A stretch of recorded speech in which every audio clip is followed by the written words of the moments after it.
Hi, friend, I will review another new phone today. Before that, I want to tell you those who have not to subscribe to this channel, please subscribe. So, let's get it started. Google Pixel 4a is a product of Google. This is a game-changer phone. Google Pixel is an unbeatable phone. Display size 5.8 inches. Which seemed pretty low to me. Display resolution 2340 by 1080 pixels, 19.5:9 ratio, 444 ppi.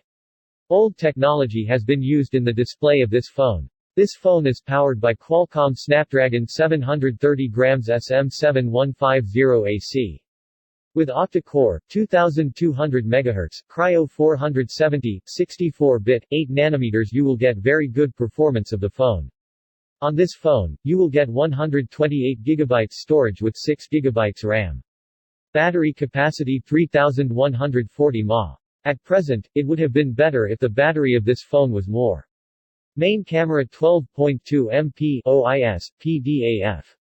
8 MP camera is used in front camera. This phone weighs 143 grams. This phone is made plastic frame. The Google Pixel phone has a fingerprint. This phone is available in black. The Google Pixel phone has sold over 4,000 units on Amazon.